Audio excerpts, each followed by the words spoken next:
Shalom Bapak Ibu, Saudara-saudara, selamat hari Minggu, selamat pagi bagi kita semuanya. Renungan kita pada pagi hari ini adalah diambil dari Injil Lukas pasal yang ke-24 ayat 13 sampai 35, dan saya harap kita juga sudah mempersiapkan buku Alkitab kita dan boleh kita baca. Kami akan menyampaikan refleksi dan juga perenungan dari firman Tuhan ini sendiri. Kami akan mencoba untuk sedikit menguraikannya di dalam kehidupan kita.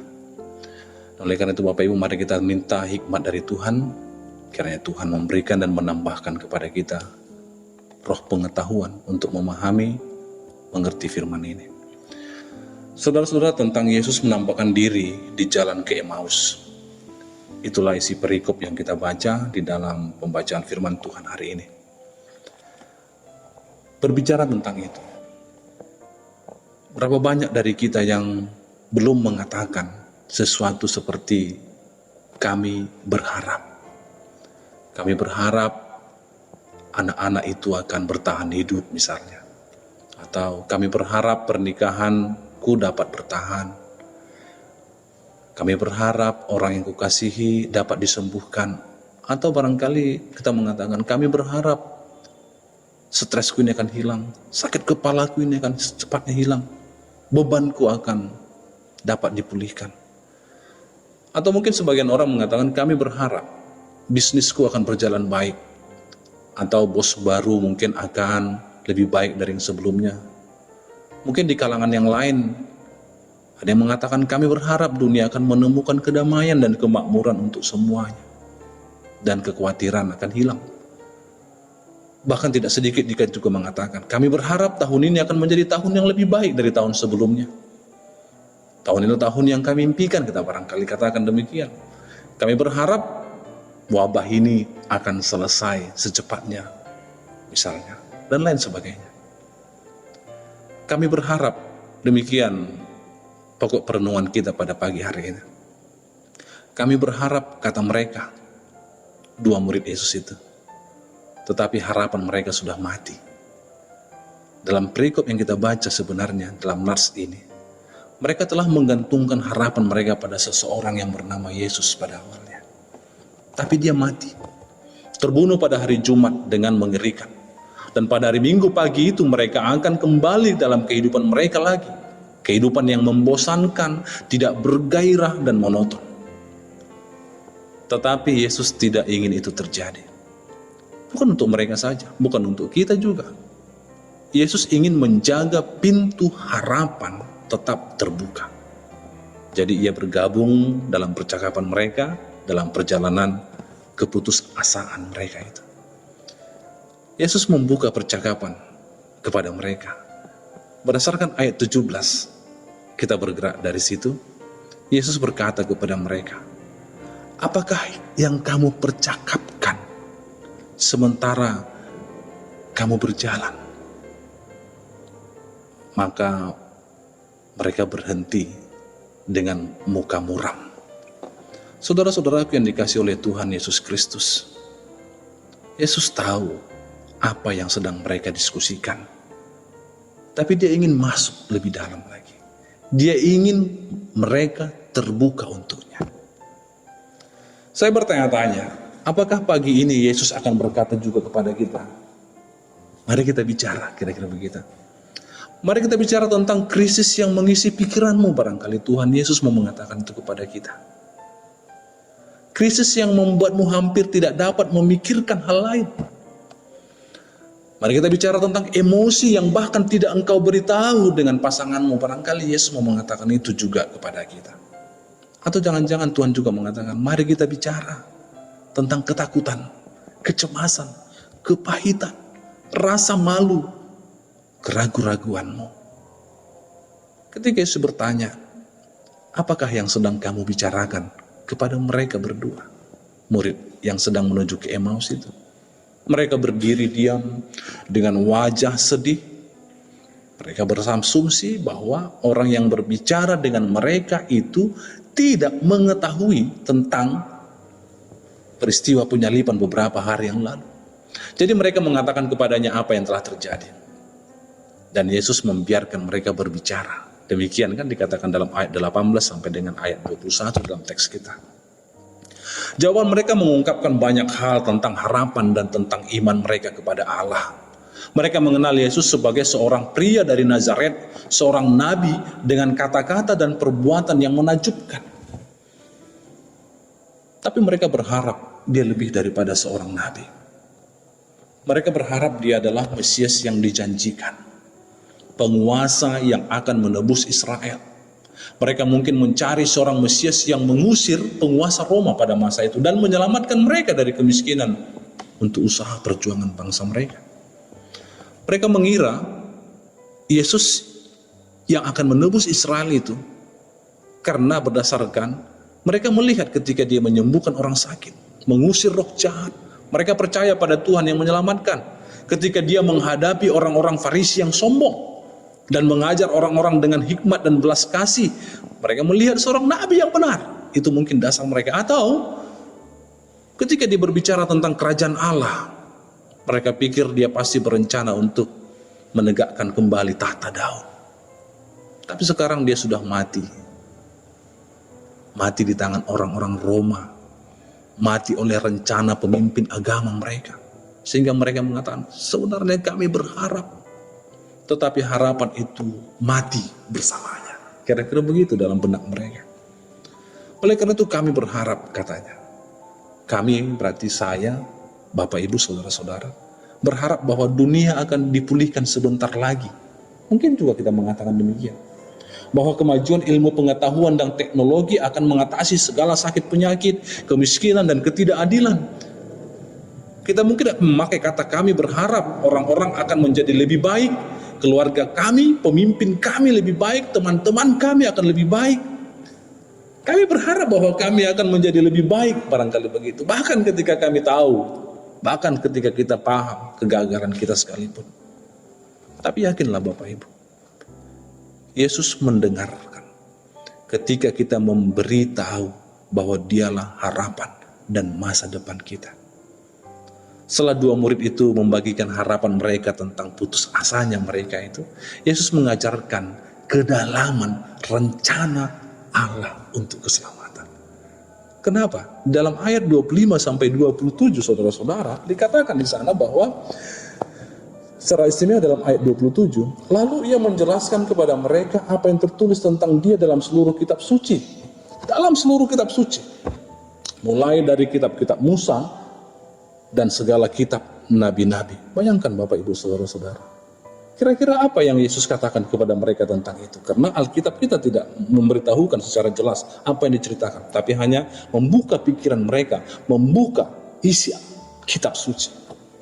Mungkin dia mengawali barangkali ya, kita mengandai-andai tentang bagaimana Adam dan Hawa berada di Taman Eden ketika mereka hidup harmoni yang begitu baiknya dengan alam dan Tuhan, sampai mereka salah di hadapan Allah karena pelanggaran mereka. Barangkali dia juga berbicara tentang perjanjian Allah dengan Abraham, bahwa melalui keluarga dan Abrahamlah mereka akan diberkati Tuhan. Atau mungkin dia juga mulai berkata dan juga mengajarkan kitab suci, bagaimana berakhirnya perbudakan Israel di Mesir. Kemungkinan Yesus juga berbicara tentang bagaimana Allah melepaskan umatnya dari perbudakan itu, menyelamatkan mereka dengan darah anak domba, membawa mereka melalui laut dan memberi mereka makan di padang gurun. Mungkin Yesus berbicara tentang Mesias sebagai anak domba Allah yang menghapus dosa dunia. Mungkin itu dibicarakan. Sepanjang percakapan mereka itu, saya kira Bapak Ibu, Yesus juga berbicara tentang raja-raja Israel. Kenapa? Karena ada janji Allah kepada Daud tentang seorang raja mesianis yang akan memerintah selamanya. Mungkin Yesus juga berbicara kepada mereka tentang harapan terbesar dari perjanjian lama, seperti dinyatakan dalam Mazmur 16 ayat 9-11 itu. Apa yang dikatakan di sana?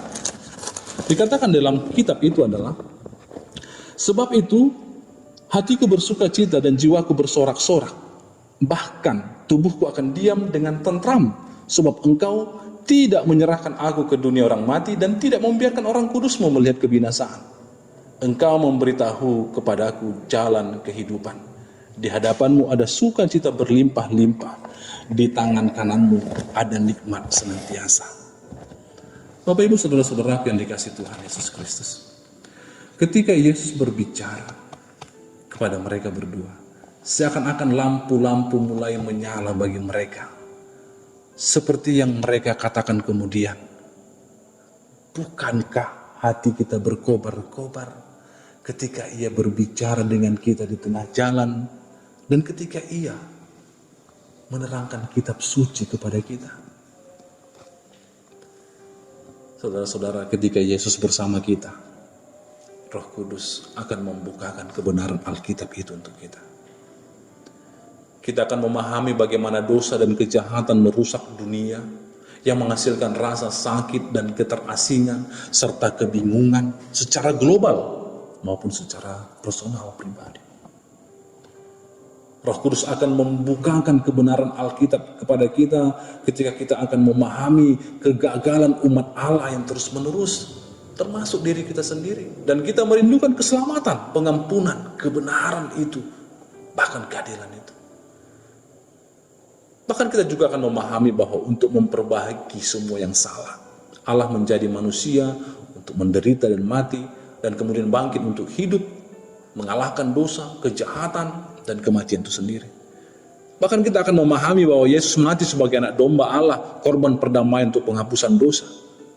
Roh Kudus akan membukakan kebenaran Alkitab itu kepada kita, dan kita akan memahami bahwa Yesus adalah Raja sejati yang menjadi buah sulung kerajaan itu untuk datang ke bumi, dan akan datang kembali untuk memerintah selamanya dalam kerajaan yang benar, penuh damai dan sukacita.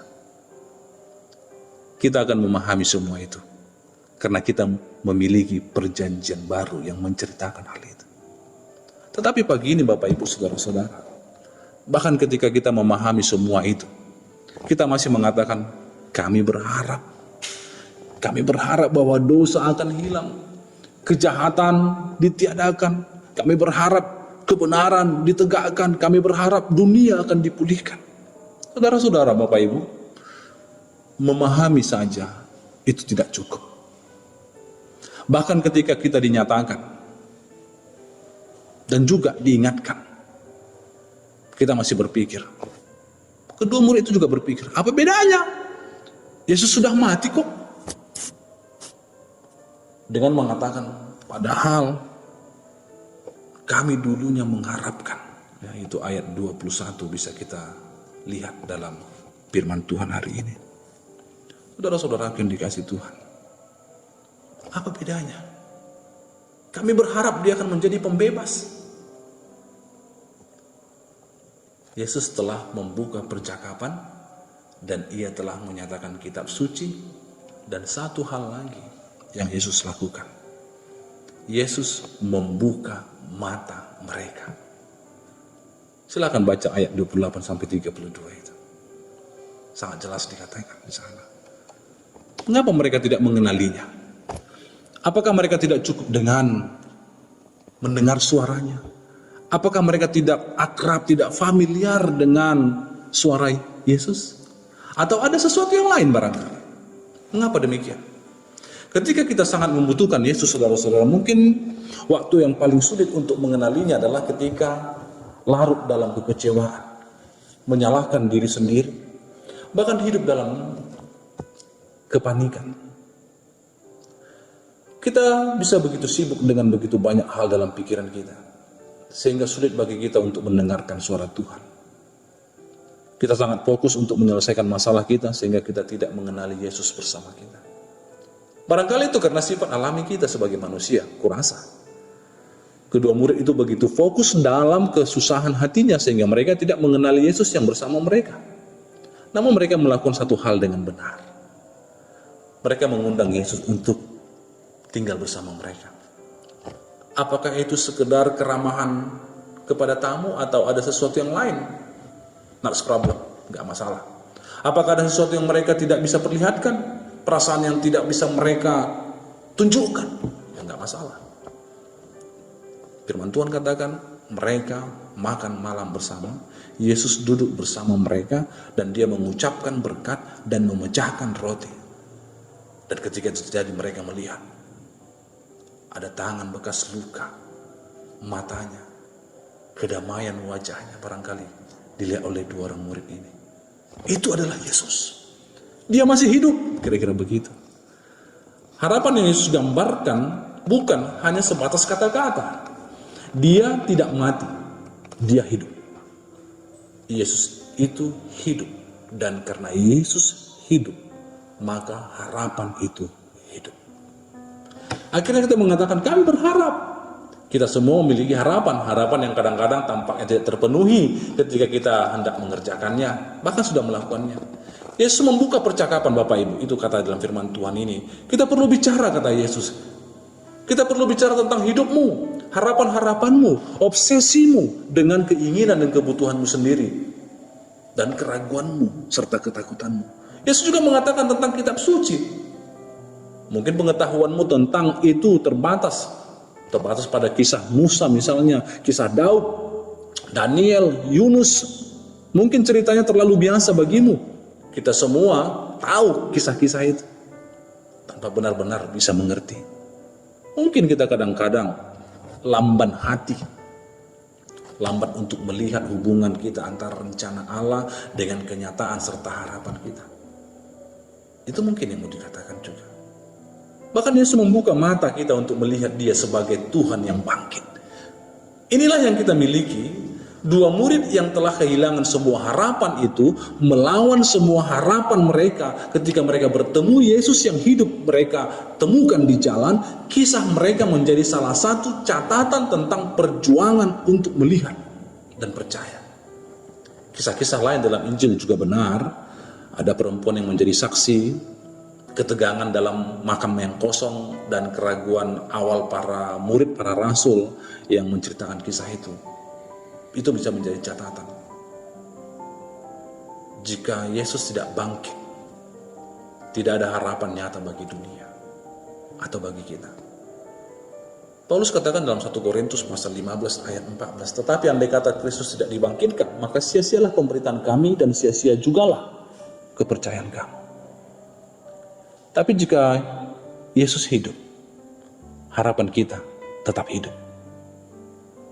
1 Petrus pasal 1 ayat 3 juga mengatakan, terpujilah Allah dan Bapa Tuhan kita Yesus Kristus, yang karena rahmatnya yang besar telah melahirkan kita kembali oleh kebangkitan Yesus Kristus dari antara orang mati, kepada sesuatu yang hidup, yang penuh pengharapan.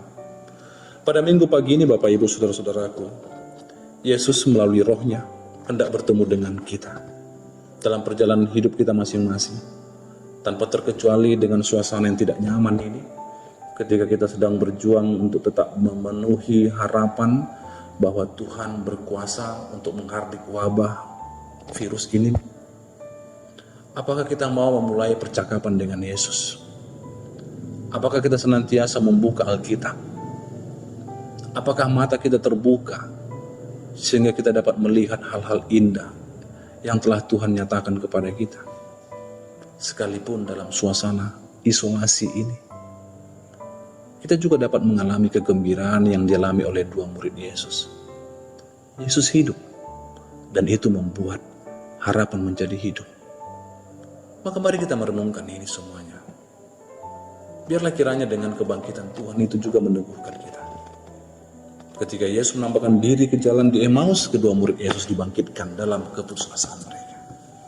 Dan mereka mendapatkan iman percaya mereka kembali. Tuhan Yesus memberkati. Amin.